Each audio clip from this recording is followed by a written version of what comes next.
আবারও পটাশপুরে স্ত্রীর বিছানা থেকে স্বামীর গলা কাটা দেহ উদ্ধারের ঘটনায় চাঞ্চল্য ছড়ালো। জানা যায় মধ্যরাতে ঘুমন্ত অবস্থায় স্ত্রীর বিছানা থেকে স্বামীর গলা কাটা দেহর উদ্ধার ঘটনায় চাঞ্চল্য ছড়ালো। ঘটনাটি ঘটছে পূর্ব মেদিনীপুর জেলার পটাশপুর 2 নম্বর ব্লকের পঁচেট গ্রাম পঞ্চায়েতের উত্তরপাড়া এলাকায়। পুলিশ মৃত যুবকের স্ত্রীকে আটক করলো জিজ্ঞাসাবাদ করার জন্য। পরকীয়ার জেরে মহিলার প্রেমিক ধারালো অস্ত্র দিয়ে যুবককে ঘুমন্ত অবস্থায় গলার নালি কেটেছে বলে প্রাথমিক অনুমান পুলিশের।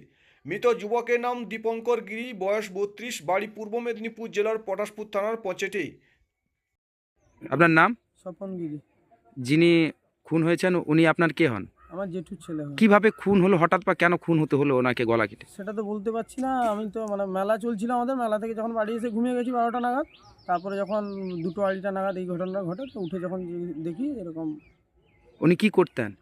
এমনি বাড়িতে থেকে এই সাইডে আশেপাশে এই মিলে ফিলে কাজ করতো। তারপরে এদের বাড়িতে ফার্মাসি যেটাকে বলে আর কি।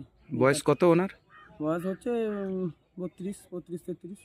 উনি কটা বিয়ে টিয়ে করেছিলেন কিনা আপনি জানেন? ওটা প্রথমে একটা বিয়ে করেছিল, তারপর এটা প্রথম বউটা তো চলে গেছে, তারপর নেক্সট আর একটা মেয়েকে বিয়ে করেছিল। দ্বিতীয় বিয়েটা কত বছর পরে করেছে, কত বছর আগে এই করেছে? 1-1.5 বছর। প্রথম পক্ষের স্ত্রী কত বছর সংসার করেছিল তার সঙ্গে? 1 বছরের মতো। তার সন্তান কিছু কেউ আছে? হ্যাঁ, তার একটা সন্তান আছে। আর দ্বিতীয় পক্ষের? ওরও একটা সন্তান আছে। হঠাৎ খুন হতে হলো কত রাত্রে? হঠাৎ করে এই খুন রাত কটা নাগাদ খুন হয়েছে? রাত সবাই তো বলছে যে 2-2:30টা নাগাদ আর কি, এরকম হবে আর কি। পুলিশ কি জানিয়েছে এখানে আসার পরে? কি দেখে কি কিছু জানিয়েছে পরিবারকে? না না, সেরকম কিছু জানায়নি, যেতে বলেছে থানায়। ডেড বডি কখন নিয়ে যাওয়া হয়েছে পুলিশের তরফে? সকাল 5টা-5:30টা নাগাদ। পুলিশ কি আশ্বাস দিয়েছে আপনাদের? সেরকম কিছু জানায়নি, তো থানাতে ডেকেছে, গেলে কি বলে।